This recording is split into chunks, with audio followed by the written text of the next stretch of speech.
Kia ora and welcome to the Niggly Nishcast. It's the Diggity Dude, Dr. Peptoy Panther, Mr. Slippers here with another episode of the Niggly Nishcast with the Wobbly Wildcard. And today's agenda, we do have some sports that are continuing to battle on against the coronavirus and do the good deed for everyone involved, as long as there's money involved. And that appears to be the A-League and the NRL. So we've got a couple of Kiwi teams in either competition. I believe the local football premiership is also on the wildcards agenda, and we also have the Plunket Shield. That's all wrapped up with a couple of rounds to spare, called off early on day 3. So bit of rain. Early call, early finish, and we will review and debrief the whole Plunket Shield season with whatever tickles our fancy wobbly wildcard.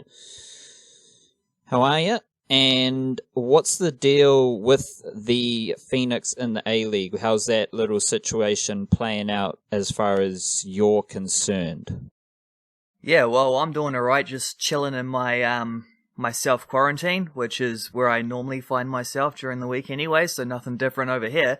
The Phoenix, not used to being in self-quarantine though. They've got to get through 14 days in Australia. They travelled out on Wednesday, took their entire squad. Everyone went, everyone agreed, like they had the big old heart-to-heart. Are we going to do this? Can we, should we pull out of the competition? Is there a feasible way to make this happen?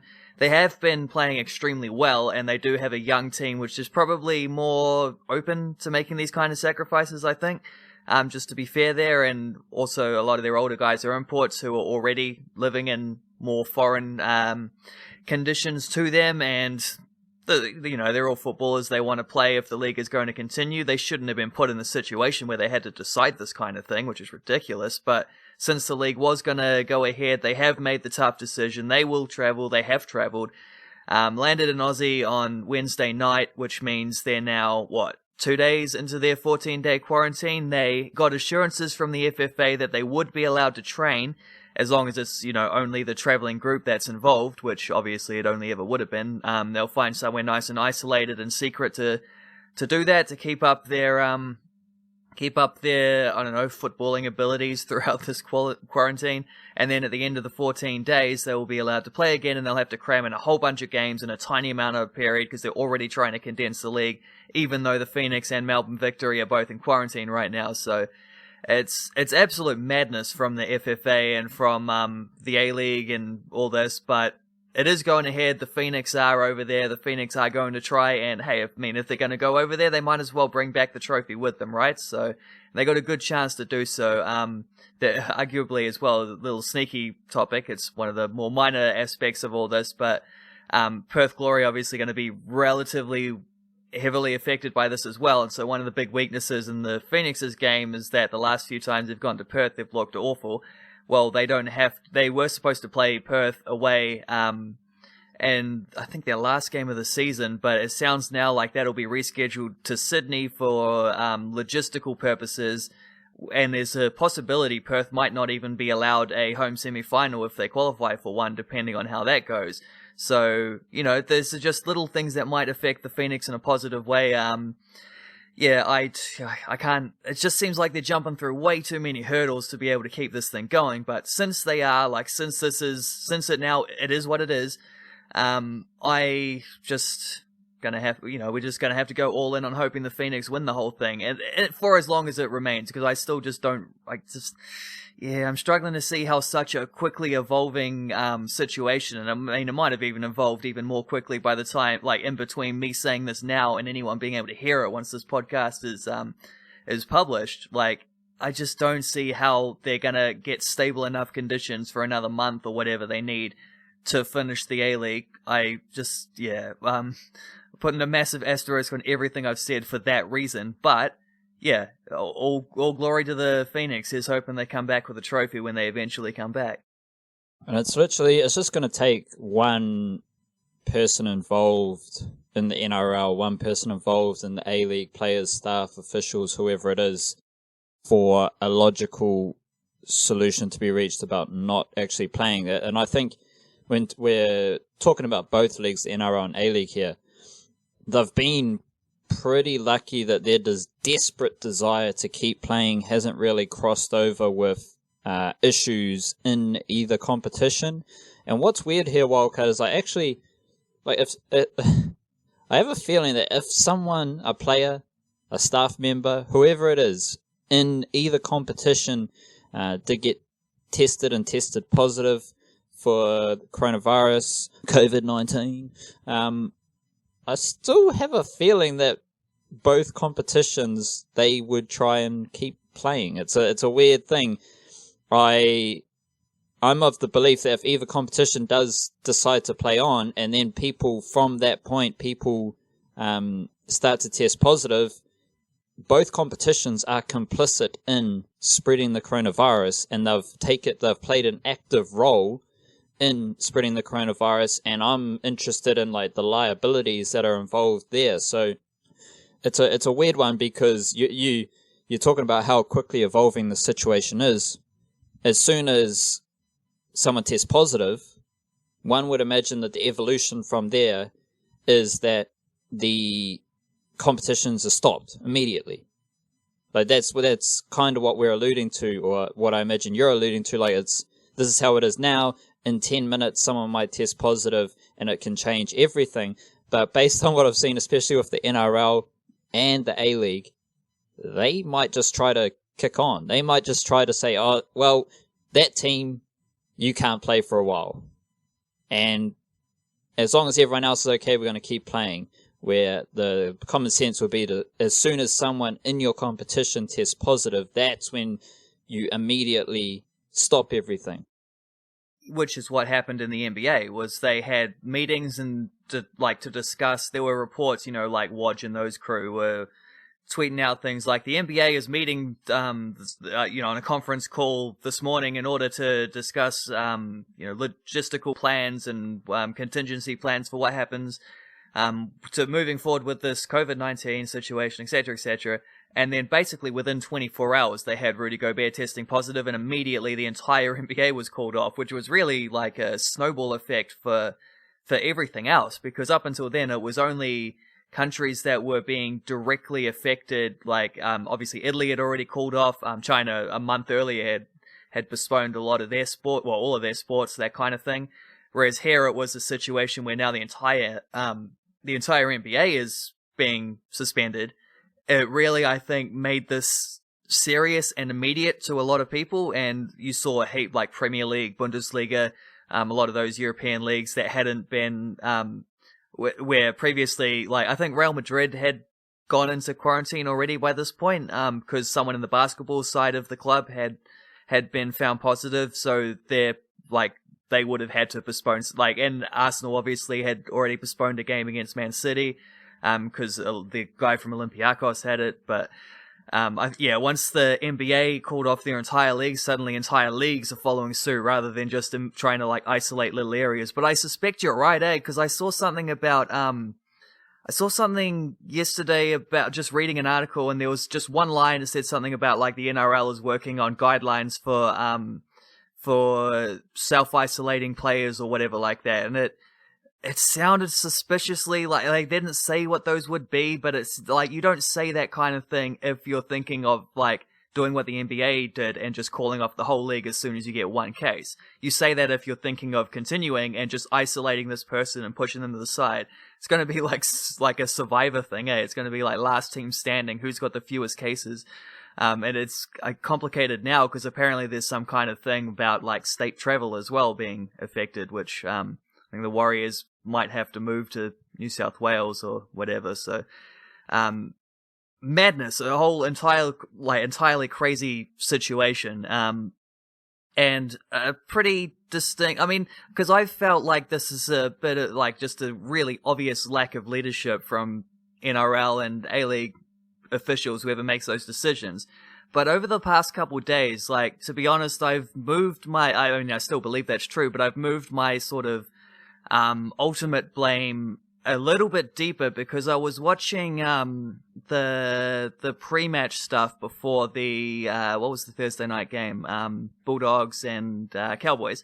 was watching the pre-match stuff before that. They had Gordon Tallis, they had Cooper Cronk. Cooper Cronk's really good, by the way, on the telly. And they had idiot Braithen Astor, and all three of them, when asked about it, they all said things like, well, yeah, as long as the health and safety is the priority and we take care of these things, then I've got no problem with the league going forward. Players want to play, blah blah blah.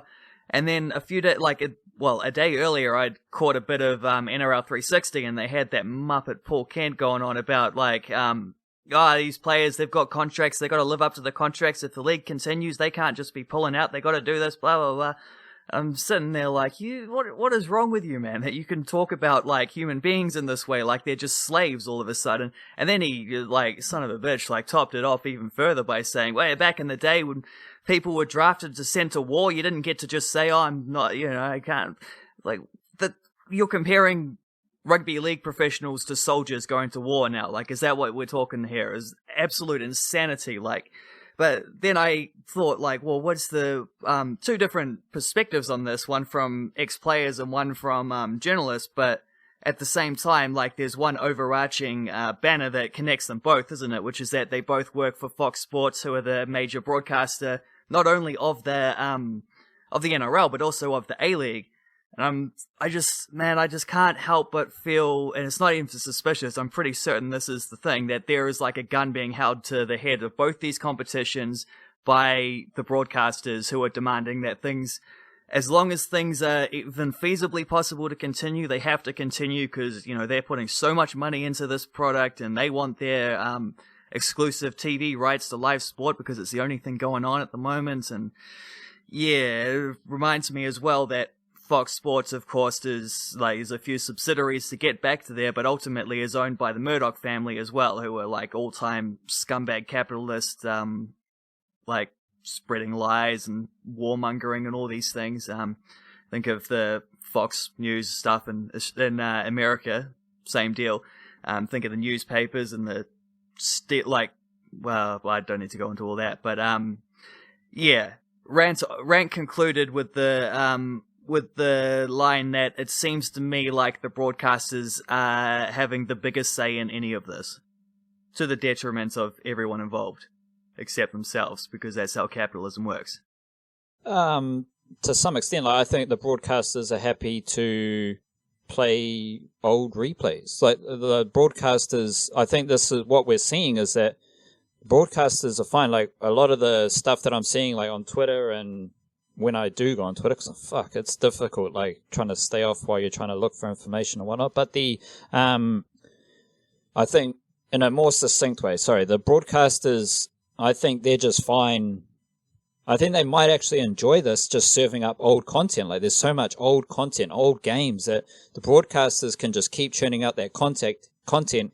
Everyone's looking for something to do, so the content's going to continue. The pay TV subscribers are still getting their money, because it's like a monthly thing. People are still paying, and now more than ever, people are going to be watching TV looking for content.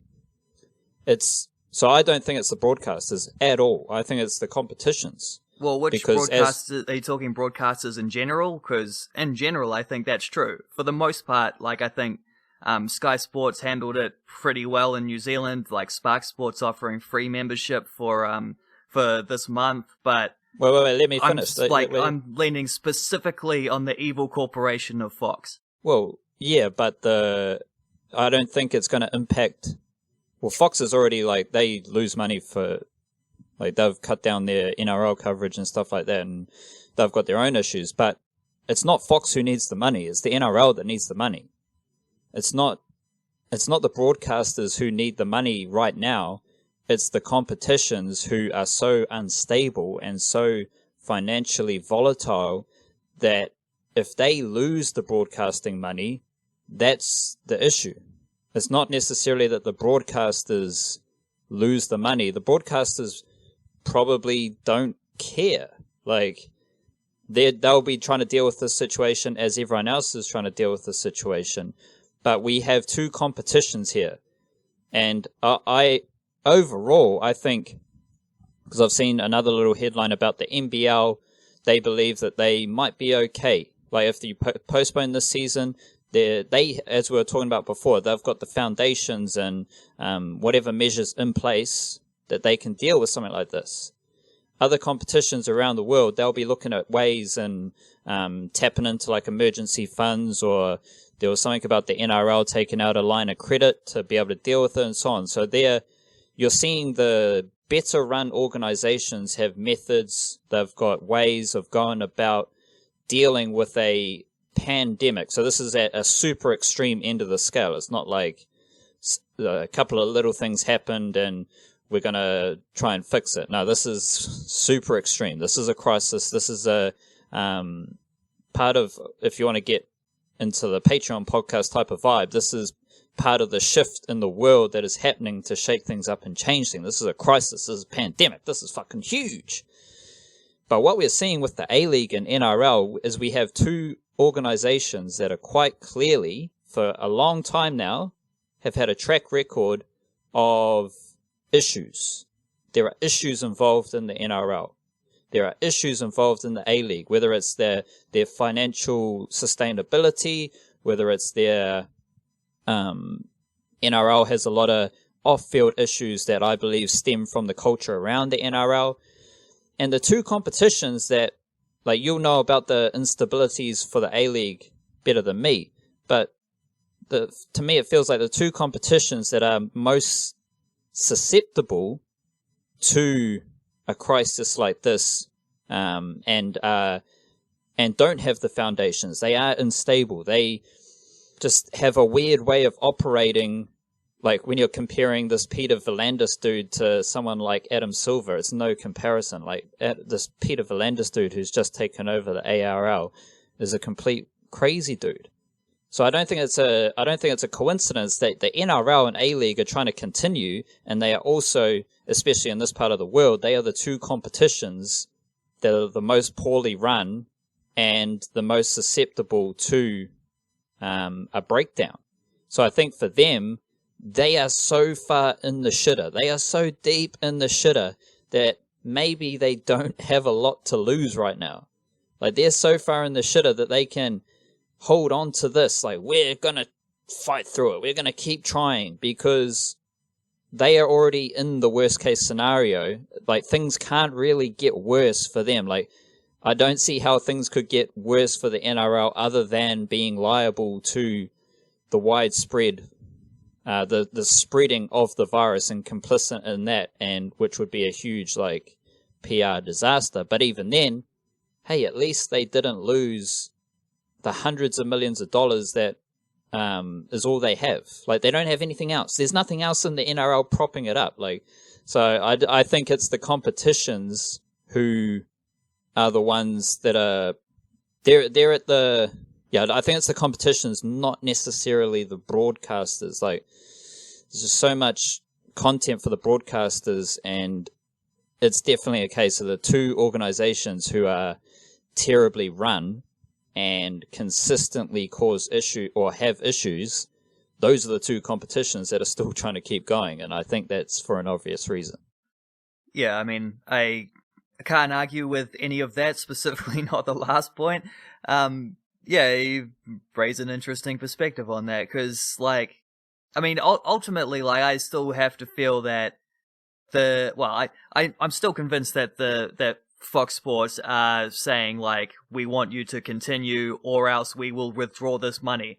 And that's why these guys are having to be like, well, we need that money though. So, well, that's part of the contract. It is part of the contract, but you have to deliver X amount of games. I think other broadcasters are going to be a lot more understanding that this is like a crisis situation, not a regular thing of a, I don't know. I think other broadcasters around the world are going to come to much more sensible conclusions. But having said that, yeah, the reason this has been a situation where now they feel like they're forced to is because of their own terrible mismanagement over many years. Just also, like, notice that the guys propping up the recent what do you call them, press conferences, that V'landys guy and whatever the fella's name is for the A-League I think he's the competitions committee guy or whatever, like, and the FFA felt like these are all new people. These are people who haven't even been in the job that long because the previous people were doing poor, because people before them did poor, because these competitions are run badly. It's just a bit of a mess, eh? And yeah, obviously, dumb people make dumb decisions, and dumb organizations hire dumb people, and it's like just the lack of leadership across the board is ridiculous, and probably comparable to the way a couple of major governments around the world have handled this abysmally as well. Surprisingly, Australia's done all right with it. I'm thinking more USA and UK have been shocking. But yeah, one positive of all this, which is I'll just throw this out there while we happen to be talking about this, and you always got to take positives from even the worst situations. Doesn't mean that the situation is something anyone would have wanted to happen, but you work with what you've got. Have you seen those videos of like the what do you call it? The canals in Venice are now like perfectly clean because there's been no human pollution going on at the moment in Italy. Like you can see all the way through. You can see little fish swimming at the bottom. It's like the cleanest they've been in decades. And people in some of those industrial cities in China are walking around like just breathing in the fresh air all of a sudden. It's like some of the environmental things where you notice just because people have reduced their workload on the land and on the environment, suddenly these things are clearing up immediately. Like as soon as people stop polluting, the pollution goes away. It's funny how that works, eh? It's funny how that seems to just, those two things just coincide together like that. I want to be completely open and on the record. I think this is like going to be a good event in the sense that it's going to change a lot of things, and we're going to, in 5-10 years time, and if not further, taking it a big picture idea, this is going to be something that we're reflecting on as something that was generally positive for the world once we get through it. So I think stuff like that is little examples, little signs of how positivity or how a positive outcome could manifest, and I believe will manifest. While we're talking about A-League and NRL, we might as well talk about the Warriors game this weekend. They are playing the Canberra Raiders on the Gold Coast, and I just wrote about this. I just wrote my Diary of a Warriors Fan entry. I've got no idea what's going to happen. The Warriors were absolutely trash in round 1 against the Newcastle Knights. There's every chance they're amazing against the Raiders in like that backs against the wall, rally behind what's happening, get it, bind together, and really shake things up. Like that's a realistic possibility. It's also a possibility that this is all just too much, and based on them already being kind of trash in round 1, they could just keep being trash, and everyone's like, well, I mean, if the Warriors are losing consecutive games and they're trying so hard to stay in the NRL, what's the point? Like, what's the point if we're losing? And this is from a player's perspective. What's the point if we're losing, and we've given up so much to be in this position to lose? But they do. So Peter Hiku and Patrick Herbert were the only ones to have common sense. They went back to New Zealand. And that means Adam Pompey comes onto the wing. Adam Kieran comes in at centre, which is a bit interesting. And Eliasa Katoa gets the start on an edge, all subject to change prior to kickoff, as Stephen Kearney likes to do. The Raiders are good. Warriors aren't so good. I've got no idea what's going to happen. That's it, really. I mean, I got a sneaky suspicion what might happen. I suspect they might have a lot of trouble in scoring points, and they will probably lose. But, I mean, maybe I'm just being a pessimist after week 1. I don't know. It's not like the Dragons played any better. Yeah, they're probably about even. That Dragons game was just so full of errors was the crazy. Like, the Dragons, to be fair, did enough to win, and they just, like, butchered about 4 tries, probably. I'm not even exaggerating, butchered about 4 tries during that game, which is mental. Like, if you're doing that, if you're leaving 16 to 20 to 24 points on the board like that, yeah, you deserve to lose every game. To be fair, Wildcard, that first round of NRL footy was overall trash. Like, some of these teams, you're just like, what did you do all off season? There was like no improvement, no clinical execution. Like, I'm literally thinking of like 2 or 3 teams that continue to get better every year, or throw something different each year, and the other teams try to copy them and do a shit job of copying them. So I don't think it's a anomaly when, like, I don't think your views on the Dragons are specific to the Dragons. I think there are a number of teams in the NRL who weren't very good in round 1 and haven't really shown signs of being very good for at least this season. Yeah, can't help but feel that the instability around the league at that time and continuing on this time is probably going to have a bit of like a pretty detrimental effect on the standard of play, especially now that you got teams playing like with empty stadiums, eh? Like, that's just one more aspect of, I don't know, I don't. I've gone a few ways on this, because it's not like I've ever played in like sports in front of a massive crowd, and it doesn't seem to. I don't feel like it affects me. But then I also think you would get used to playing with big crowds and hearing the cheers every time you do something good, and that would just lift you and carry you. And when you suddenly don't have that, but you're still playing in a massive stadium where like the echoes are carrying and everything, that's just got to be surreal. It's got to feel like a ghost town, eh? Like if as soon as like a doubt pops into your head like that, well, that's going to affect your actual performance as well. Like, those kind of things are just not going to go away, because the league decides to put its head in the sand and continue onwards. Like, it's surely going to affect the way, like, the standard of play, the quality of the games, all those things. Take us to the local for a premiership. Tell us what, I believe there was a similar situation to the Plunket Shield where a couple games to go, the season got scratched. Yeah, pretty much. There were 2 rounds remaining. I would say it's exactly the same situation as the Plunket Shield. The only difference is that the Premiership does have playoffs as well. So there were 2 full rounds remaining, and then 2 semi-finals and a final. So they could have played those. There's a few options. You could have just gone straight to semi-finals as it is, cram them in, 2 games, semis midweek, final on the weekend, done this weekend. You could have just tried to churn on through the rest of the way, but like, there's a few reasons why that just doesn't make sense. And once you have to start making weird compromises, unless you're an Australian sporting organisation, you're just going to come to the common sense decision of, well, we might as well just call it where it is. Like, there were only probably, there were 3 teams who were already booked into the semi-finals. Auckland City have only lost 1 game all season. They were comfortably out on top. Team Wellington have made a good run of catching up to them, only 3 points behind them. But yeah, they've already played them twice. It looked pretty certain like those 2 were destined to meet in the grand final, because there was a bit of a gap between them and everyone else. Waitakere United were about 7 points, I think, behind Team Wellington, so already they couldn't catch them.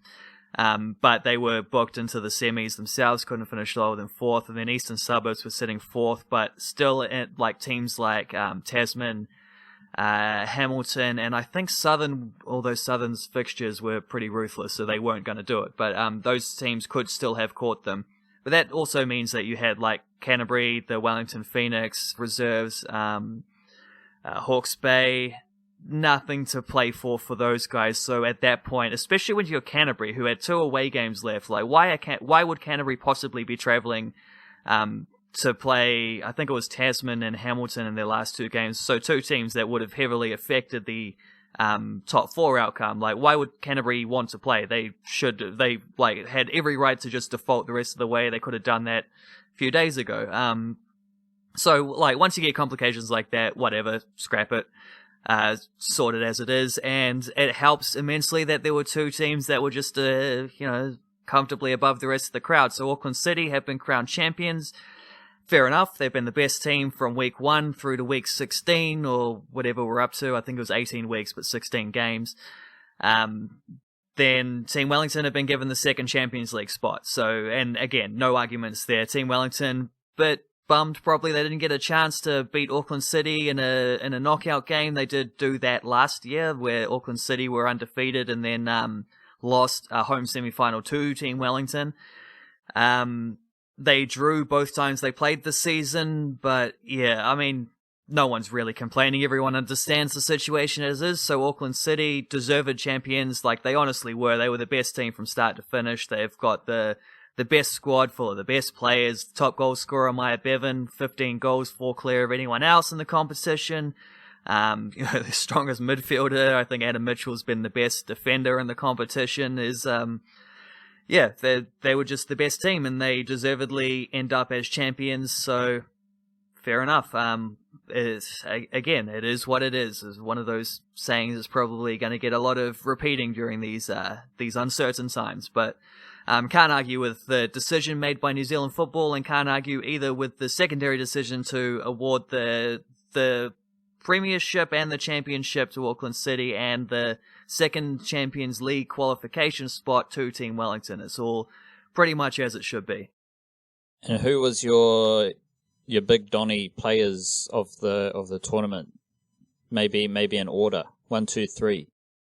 Oh, I don't know. Yeah, I don't know. I've got to figure out my my team of the seasons things next. I'm gonna go through each of because I wrote a bit of a thing about sort of summing up Auckland City's season, looking at some of their selections and such, the way their team was made up, where the strengths and weaknesses were and that kind of thing. I'll probably do little bits like that for all the teams over the coming days, and then figure out my team of the season, first 11, second 11, third 11. I like the old NBA third team kind of structure. You like how they do that, where you spread the love a little wider, because the first team's usually quite obvious to pick. I don't know how I'd arrange things, because it's tricky to pick comparing different positions. I mean, Maya Bevan as a Golden Boot gets a standout. I thought Martin Bueno from Eastern Suburbs, particularly in the second half of the season, was fantastic.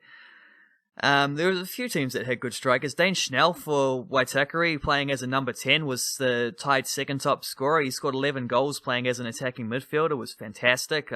Looking at that, especially for a guy who, before that, I watched him play quite a bit for the Olympic qualifying team, where he was playing as a holding midfielder, so that's always impressive.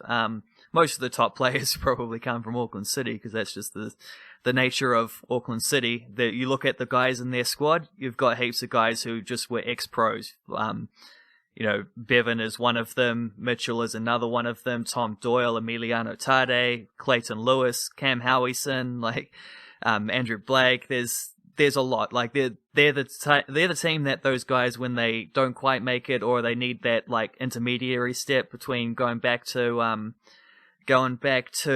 professional ranks, Auckland City is where you end up. With the exception of Joel Stevens, who went back to his hometown to play for Southern United, was there for half a season. Thought he was outstanding as well.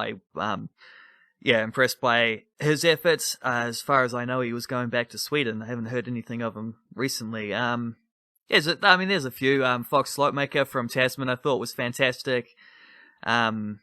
Derek Taiku, especially in the first half of the season for Hamilton. Brock Messenger as well for Hamilton.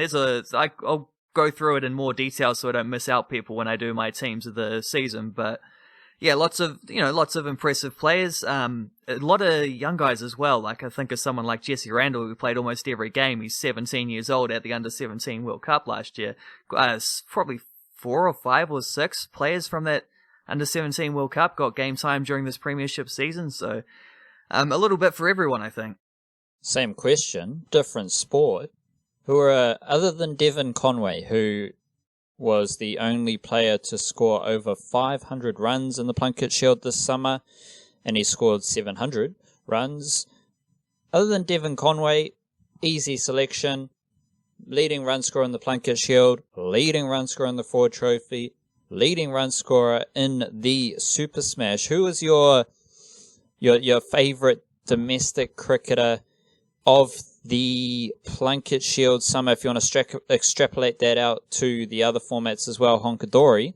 But who are a couple of your favourite domestic cricketers based on, from the 2019-2020 summer of cricket? Well, you said Devon Conway is the only fella to have scored 500 Plunket Shield runs. Henry Cooper scored 499 of them, so he's He was close. He got 300s, which is a couple more than Conway ended. I was actually surprised to see that Conway only got the one Plunket Shield 100, but then also he did score hundreds in every single format this summer, so clearly the outstanding batsman. But yeah, I thought Henry Cooper was a guy who really, because correct me if I'm wrong, he had a few scores last season, like he sort of, it was probably more last season that he came onto the scene, but this season he really really pushed his case towards being a guy who should potentially be looked at for some higher honours as well. Dane Cleaver is another one who I think, especially in the second half of the season where he scored that double 100, he really pushed on in a crowded wicketkeeper batsman kind of, a crowded crowd. I think Rachin Ravindra was a guy who everyone knew about beforehand because of New Zealand A selection and stuff like that, but I think he really, he lived up to a lot of the hype over most of the formats there as well. And thinking of bowlers, I don't know, some of the bowling stats are a bit weird because you got the spin seemed to have been dominated by guys who are mostly part-timers, and maybe we'll talk about that later, but probably someone like Jacob Duffy, I think, had a very good season, again, across formats. A leader for Otago, a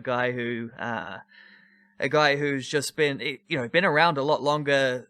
Well, I think people know he's been around a while, but he's younger than you realize for someone who's been around as long as he was. I remember we talked about this last time we talked about the Plunket Shield, so I don't know, there's a little bit of a selection of players. On top of that, I just also like watching guys like Mark Chapman, Glenn Phillips, players like that who maybe I wouldn't say had all very good seasons, but maybe not the outstanding, very top elite seasons, but guys that are just fun to watch and who are obviously going to play a lot more international cricket right on that fringe sort of thing. So, yeah, lots to go for, I suppose. Your boy Will Young did end up having a good little end to that Plunket Shield after you dropped the ball with your opinions on Will Young. He came in strong for you. He scored a century in that last round to finish with a century and a half century and 6 Plunket Shield innings, which when you look at Will Young's last 10 games, stretching back to May 2019 in that little tour series, pre-World Cup series, to the World Cup where he scored 60, 130, 111 in Australia. Will Young's, so that series he scored those 3 scores, then he came back, missed a lot of, almost a year out with injury, came back in the Ford Trophy, scored 62, then a couple of A games, he scored 54, 26 and 2 in tour games against various Indian teams. So that is 1, 2, 3, 4, 5, 50 plus scores in 5 consecutive games, which is pretty amazing. But then we stretched that out, and he had 68 in the Plunket Shield, 133 in the Plunket Shield. So he's got 7 50 plus scores in his last 10 games. Now that does stretch over the period of a year, but that's kind of Will Young for you as a batsman. There is an alternate universe somewhere where there was never a terrorist attack in Christchurch and he was able to get his test debut against Bangladesh, last February, March, March obviously. And then considering what we've seen from players scoring good runs on debut for the Black Caps, Glenn Phillips getting a 50, Tom Blundell a couple years ago got 100 on debut. Daryl Mitchell as well, particularly in New Zealand. There's a decent chance he might have done very well there and got himself a nice big score that kept him in the Black Caps consideration through into this Test summer as well. There's also an alternate universe in which his stuff in those Aussie games, those Aussie 11 games or whatever New Zealand A or whatever it was, that tour pre-World Cup, where he did so well but was injured and then had to go have surgery or whatever and then missed about 9 months afterwards. There's an alternate universe in which he never got injured there and then maybe even got selected for the World Cup. It wouldn't have been completely out of the question. And then maybe he would have done very well there, because if he was picked there, it probably would have been at the expense of Colin Munro, who was dropped by the end of that World Cup. So, and then continue that on into this summer, maybe he would have been in Australia and playing against England and playing against India. Like, suffice to say, there's been some bad luck involved in his career as far as the international stuff goes, but maybe he's back on track now. It's a bit awkward now that the big crowded summer that we've just had has kind of opened the door to a few other players competing with him now, so it's not such a simple thing as it was a year ago, where he seemed like if a batsman got injured, Will Young is in. That no longer seems to be the case, but I suppose you just got to keep working and wait for your turn. But it's not my boy Will Young anymore, it's my boy Henry Cooper. Well, in both instances, you're about 12 months behind me, so I'm just going to put that out there. Like, well, sure. You are the expert in this conversation. It's got to be known. It's got to be known. The similar to Will Young, though, you also had Ken McClure with Canterbury. These two came back in the second stanza of Plunket Shield. And so Will Young played 3 games with 6 innings, 2 not outs, which bump up his average to 62.75, and he scored a century and a half century.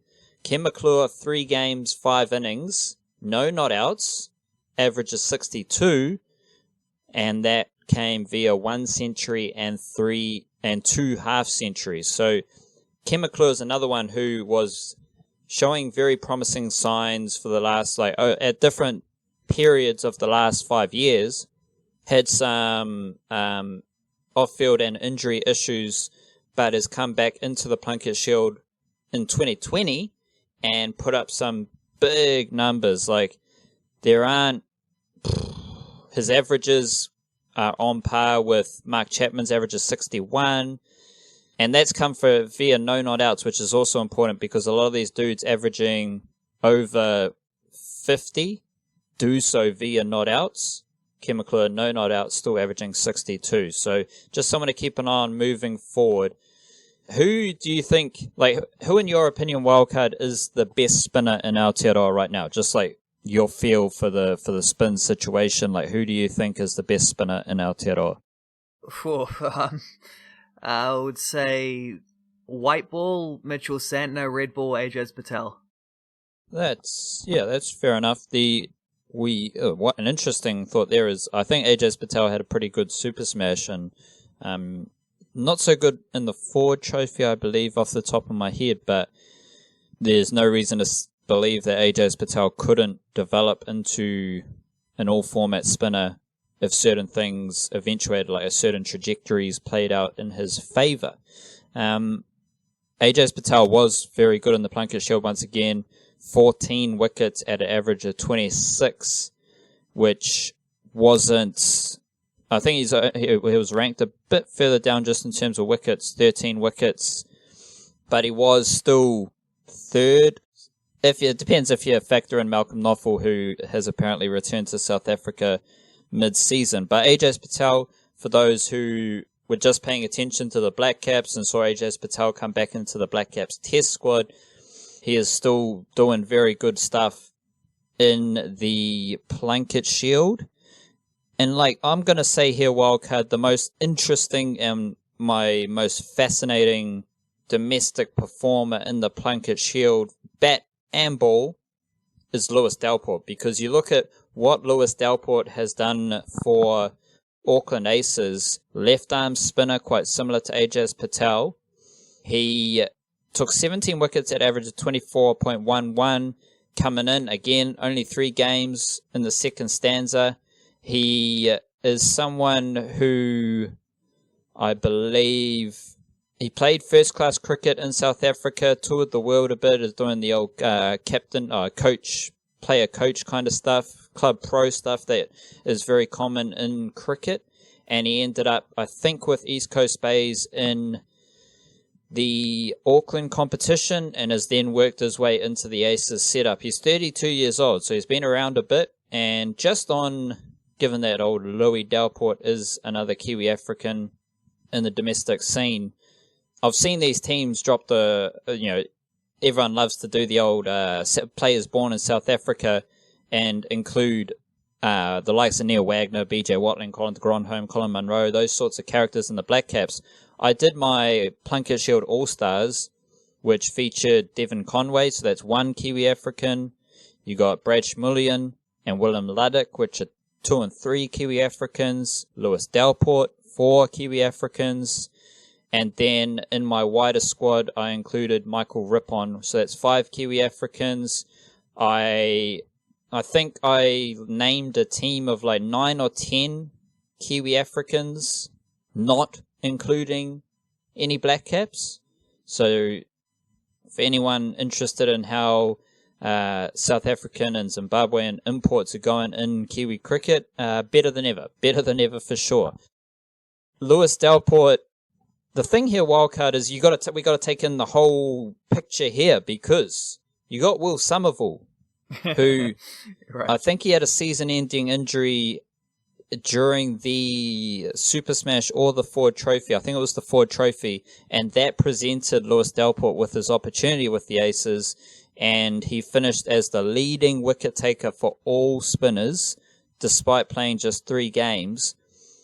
And we did a little thing where we were talking about, what's the chances of Will Somerville bowling another ball at one stage in Test cricket, because he made his debut in that tour to UAE, and we've got 3 or 4 different spinners who are all competing for similar game time. Right now, as we stand at the end of this season, I'm not convinced that Will Somerville is going to be a permanent fixture in the Auckland Aces squad next season. It's going to be a battle between him and Lewis Delport just to see who's the better spinner. And the Auckland Aces, they also have guys like Mark Chapman. We saw Glenn Phillips bowl overs this season as well. I think Rob O'Donnell can roll the arm over. So you've got no shortage of part-time spinners who can play an assisting role to the main spinner on pitches that are favourable for spin. But if Lewis Delport just comes in, does okay, then it's okay, next season when Will Somerville's available, status quo will resume. Lewis Delport was dominant. He was dominant in 3 games of the Plunket Shield. He took his opportunity. And so now it's this creates a little bit of a situation with the Auckland Aces. Maybe Will Somerville just says fuck it and he retires. Maybe he fights and claws his way back into the Auckland Aces team. Maybe there's one dude plays and the other dude plays, and it's maybe I'm reading too much into it and Will Somerville is just way better and Lewis Delport plays second fiddle again. It's just a very interesting situation for those Auckland spinners. Yeah, it's a bit of a weird balance in a way to figure that out, because you've also got the other aspect, which is that Somerville is a wider squad member of the Black Caps test team, whereas Delport, I assume, is currently still ineligible for New Zealand, and at his age I suspect it's unlikely he would ever play for New Zealand. I don't know, but yeah, that's got a factor in it as well, because the Black Cap selectors obviously don't want to see someone like Will Somerville not even being able to get first 11 games in the format that they're hoping to pick him for in test matches. So that then has a flow-on effect. That's a weird assumption to make. That's New Zealand rugby shit. Well, yeah, I'm not saying they would have a say in forcing them to play him, but that would then have a flow-on effect in how they're looking at guys like Ish Sodhi and Mitchell Santner and AJ Patel and stuff like that. I don't think they'd be too upset by seeing Louis Delport doing well. Well, if Louis Delport's better than them. Yeah, but he's still ineligible for now. I mean, that's tricky with ineligibilities, because I don't know how long people have been living here and whatnot, and the only one I know is that Devon Conway is eligible in September, and I don't know if the Black Caps will get to play before then. Well, why are we talking about the Black Caps? Fuck the Black Caps. This is Plunket Shield, baby. Just throwing out some wider perspectives. It's all about the Auckland Aces and how the spinners for the Auckland Aces. I have no idea what's going to happen. And I think it's going to be a very interesting case. You may be looking at Will Somerville in a year's time who hasn't played domestic cricket, and then you extrapolate that out to Will Somerville's wider career, and he's a dude who was in Australia, came back to the Aces with a fairly cruisy situation as the Aces main spinner, and then, some of it could be out of domestic cricket. It's just a unique, beautifully unique Kiwi cricket scenario. Yeah, you're gonna love those. I kind of want to throw up another word on some of those Auckland part-timers though as well, because you mentioned Glenn Phillips has turned into a bowler all of a sudden, which fits nicely with the assertion that we've both made that there's no reason why this dude ever needs to be a wicketkeeper again. He's good enough to make national teams as a batsman, so if he's suddenly now this little spinner as well, pretty handy. I saw, what was the game? Was it the Ford Trophy final where he bowled a few overs and then he didn't look like, he just looked like a little part-timer, bowling little off spinners. But, then as he started getting more overs in the Plunket Shield, and I saw some of those little, pooch cam highlights, and he was actually turning the ball a little bit. It was quite impressive. There's something to work with there. Chuckin, Mark Chapman has obviously been told by Gavin Larson a year or two ago to work on his bowling, because obviously that's how Black Caps make selections. But he actually has worked on his bowling and is a pretty decent bowler. And then also, I think the underdog of all of them is Sean Solier emerging as a guy who can take, I think he had a fourfer at one point in this season, bowling beautiful little Nathan Astle medium paces. I was that's the kind of bowling we need back in the Black Caps team, man. Ooh. Those, just someone who can do some, not necessarily for winning games perspectives, but just for fan perspectives of what you remember when Craig McMillan used to run in and bowl 122 miles an hour, 122 k's an hour, but he'd bowl bounces every second ball because he was a nut job, that kind of thing. I in no way, shape or form want to co-sign comparisons of Sean Solier to either Nathan Astle bowling or Craig McMillan bowling. That's doing a severe injustice to Sean Solier's bowling. He was almost... Oh, that in itself is an injustice to Nathan Astle's partnership breakers. Yeah, but they're partnership breakers. Sean Solier was almost a frontline bowler for the Aces this year. He actually was by the end of it, for real. Exactly. So he moved from being a batsman who can bowl, which is the Nathan Astle, Craig McMillan prototype, to being a bowler who can bat. And he's not bowling Nathan Astle's speeds. The dude operates like a full-on seam bowler. And I think that could actually be an interesting little shift in jobs for Sean Solier. And it's quite clear that there was, a new coach comes in, Heinrich Milan comes in, and there's a slight change in role for Sean Solier and what he's up to. Having scored plenty of runs previously in domestic cricket, he's been a fine batsman at various stages. So this summer his batting fell away a bit, but that's more because of opportunities. But yeah, I don't want to be complicit in comparing Sean Solier to either Nathan Astle or Craig McMillan. Fair enough. But what have we got here? 88.4 overs, bowled in 9 innings, 14 wickets at 24.28. Pretty useful. Well, we should sneak in some stuff on some teams that aren't Auckland as well. Where else should we go with this? Neil Wagner did all right, eh? 22 wickets at 25.59, 4 games. Well, let's talk about Wellington, actually, because Wellington are the champions. It's the first time in ages that they've won. They were similar to Auckland City in the Premiership, what I was saying before. They were pretty comfortably out on top, so it was looking likely that they would finish the season where they are. They'd already beaten their closest challengers, CD, and the 2-time defending champion Central Districts team as well. They'd beaten them pretty handily, I think, a round or two ago, so... absolutely, no complaints about them being awarded the championship. It was just a matter of time anyway. Strengths and weaknesses for actually, we don't need weaknesses. They're the champions. Strengths for the Wellington Firebirds. How'd they get it done? Devon Conway, obviously, scored a few runs, particularly at the start, but, break down the team and where they won this championship from. They won the championship by having the 2 of the best batsmen. They had two batsmen averaging well over 50 and scoring big runs. So I think that always helps, doesn't it? I'll get into some funky kind of ideas, but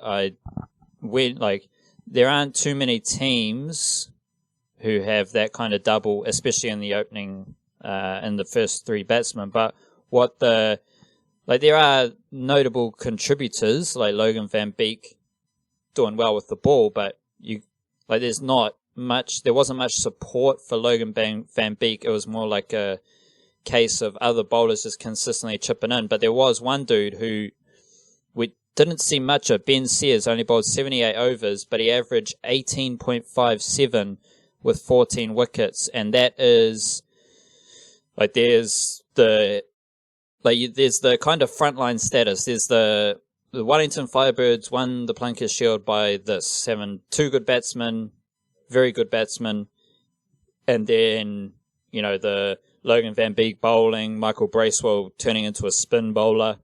Well, not turning in, but just embracing the spinning roller him. But there's two more low-key, interesting ideas here. And one is Ben Sears. Ben Sears coming in. Of the bowlers who took more than 14 wickets, which there are 16 or 17 bowlers who took more than 14 wickets, Ben Sears and Malcolm Knopfel were the only ones to do so in less than 80 overs. And they lost Malcolm Knopfel. There was some overlap there with Ben Sears. So that's pretty useful, pretty handy. And Ben Sears is out here averaging 21.43 in his first-class career. Very kind of hostile, lively, which is exciting when you look around Aotearoa. Obviously, we've seen Kyle Jamieson, someone like Blair Tickner doing his thing. And so you've got those kind of bowlers, Lockie Ferguson adding a bit of pace to the equation. Ben Sears is very whippy, very quick, a little bit of bounce there as well. So in that specific style of bowler, there's a couple of those dudes around Aotearoa, which tends to be a good thing, considering we produce the same kind of bowler more often than not. And then the other big thing here is Jimmy Neesham. Jimmy Neesham averaging 36 with the bat, 2 50s in 4 innings, but also doing fairly well with the ball. 9 wickets at an average of 20.22. So I think just having Neesham scoring runs and taking wickets at a level that and he did this throughout the formats as well. Like, we'd expect someone who should be considered an international cricketer dropping back down a Plunket Shield. That's the type of performance you expect from such an individual. And then the up-and-comer Ben Sears. So it's like Wellington have Rachin Ravindra, the young gun with the bat, but they've also got Ben Sears, the young gun with the ball, adding his name into the mix as well. Yeah, they've got, obviously, Conway leading run scorer by a mile. Rachin Ravindra also in the top 10 there. So, the two fellas standing out with the bat. But, looking at their bowling things, they've got, 1, 2, 3, 4, 5, 6... 5 bowlers with at least 10 wickets this season, 6 bowlers with at least 9. So they really did, spread the wealth around, which is pretty impressive. It's the kind of thing that will get you good results at Plunket Shield level as well, because it shows you that they had that next man up thing. One guy who wasn't involved in any of those was Hamish Bennett, who you would have thought at the start would be their leading guy, but he seems to have, reeled back on the longer form stuff a bit. Injuries, obviously, the major factor in that. He did play 2 games, took 3 wickets at an average of 52. Well, plenty of teams, if you looked at who their most experienced leading pace bowler was at the start of the season, if they got that kind of production out of them, you wouldn't expect them to go on to win titles, but there you go. The other thing with these guys is that they didn't really, because I think Jeetan Patel retired mid-season, didn't he? He wasn't going to be much of a factor this year, but they didn't have a spinner. They had Malcolm Knopfel, who had only taken a handful of first-class wickets before the season, playing the first 3 games, and then by the end of it, Michael Bracewell seemed to be doing everything. He took a 5 in one of the last couple games, didn't he? So, doing all that without, considering how much time we spend talking about spinners on this podcast, and spin bowling in New Zealand, the championship Plunket Shield team, made do with a couple guys who, before the season anyway, would have been considered part-timers. Nowadays, you probably can't say that about them anymore. You can't really call anyone a part-timer when they can take, fifer on a given day, but yeah, spinning, not a major... Also, I guess we got to add in, now that I'm thinking about it, they do play in Wellington, so that's probably also a factor in the matter. For spin, how so? Well, spinning... Not so much that spinning isn't capable in Wellington, more that Wellington is so well suited to nice, seam up, pace bowler type situations. Yeah, the Basin Reserve isn't the one where the Black Caps are going to pick the second spinner, is it? I'm taking a opposite perspective here. It was a very dry summer throughout Aotearoa, so I think that's why you're seeing the more part-time spinners enjoy success. Like, you're talking about how far Glenn Phillips is spinning the ball, and I'm the highest person in Aotearoa. Sometimes I am the highest person in Aotearoa, but I am also the person in Aotearoa who has the highest opinion of Glenn Phillips as an athlete. So I definitely view Glenn Phillips as a supremely naturally gifted cricketer, but when you're watching Glenn Phillips rip the ball as he did, I think it's a fairly interesting sign about the conditions that we were given in Aotearoa, and I think it was a very dry summer. I think that is a factor in how spinners performed, and it's a case of less, because this is a interesting idea to expand on, because we did have spinners, the best spinners in Aotearoa weren't good, as we've talked about in previous podcasts. So on the one hand, I'm saying I think conditions were better suited to spin bowling this summer, but then the best spinners didn't do the best work. So as I'm working through this idea, I'm thinking maybe it's in spinning conditions, you show the frontline spinner more respect, and then when you've got a part-time spinner coming on, and it's just a different challenge. It's a different challenge facing a black cap spinner in domestic cricket in conditions that might be favourable to spin bowling than it is to seeing Michael Bracewell come on and turn it, half a metre. So it's just a very interesting idea. I do believe that this summer there were conditions that were better suited to spin, although the best bowl, like last year, was Ish Sodhi leading all wicket takers. Ajaz Patel has led all wicket takers for a couple of seasons, so there is a history of spin bowling being highly effective in Plunket Shield cricket. The only difference, because I'm looking through this and I'm seeing spin bowling being highly effective. It doesn't matter who you are, spin bowling has been highly effective in Plunket Shield cricket this summer. It just wasn't the best spinners who are doing it, which is an interesting little paradigm to meditate on. It certainly is. I mean, the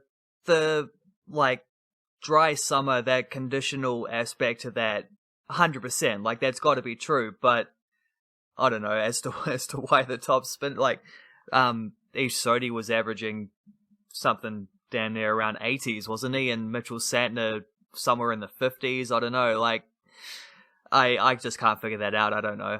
I don't know what it is. Your theory is probably the closest one, is maybe guys are just taking it easy, looking for the release bowler part-timers, but then finding those part-timers are still getting enough assistance that they become above average bowlers, and then you're getting out to them. I don't know. It makes as much sense as anything else I can come up with, to be honest. I got nothing better to say. Well, if you're... To keep it in theme here, if you're Nathan Estel and you're a part-time seam bowler and you come out on a grassy wicket, you might look like Glenn McGrath. So maybe that's an interesting way of viewing it. And also, just on the schedule here, Wildcard, for some reason, New Zealand cricket, the ever-reliable New Zealand cricket, their schedule only goes back to start of this year. I'd like it to go a bit further back to the end of last year, but it only goes back to the start of this year. In the 3 games that were played in the Plunket Shield, they only played 1 game at the Basin Reserve. So they played at Colin Maiden, which was the almighty spinning pitch, which was when Michael Bracewell took his 5 wickets, which was half of his total wicket haul. He took all those wickets in 1 game, and that was the same game where we saw Glenn Phillips ripping it, Amida, Louis Delport having a good game as well. So I think it's more of a case of the Wellington Firebirds just dealing with what they were given around Aotearoa and not necessarily having spinners who did something crazy at the Basin Reserve. Yeah, well, that makes sense as well. I would just like to add on top of everything else that Nathan Astle took 150 first-class wickets at an average of 32.64, so there shall be no disrespect over Nathan Astle's bowling abilities. Best of 6 for 22. He's averaging over 30. I mean, if you're a big Don, you get that average below 30, for fuck's sake. Maybe it was a sign of the times as well, I don't know. Blasphemy. No, I still think, like, Sean Solly is a hearty bowler. He's well, what's the comp here? Sean Solly is more like I think he's more like a Jacob Warham type of cricketer. Yeah, well, that's a pretty solid model to follow. Yeah, I'm happy with that one. I'm happy with this episode, Wildcard. We'll wrap it up there. Keep battling on. Keep trooping. World keeps spinning. Clouds keep forming. Sun keeps shining. And we'll keep doing our niche case things. So keep tuning in. Shout out to the Niche Cast podcast. You can read about all sorts of matters. Wildcard wrote about Stephen Adams. He wrote about the local footy premiership. I wrote about the Warriors. Spent the whole week writing about the Plunket Shield. So there's plenty of things to read. If you want to watch some videos, we've got a little page there, the watch page, where 6 new videos are shared every day. So there's always something funny and weird for you to watch and learn. Got the Patreon, so jump on Patreon. If you do like what we're doing, support the Niche Cache in our endeavours. And yeah, just enjoy the land of Aotearoa. Stay beautiful. Kia kaha.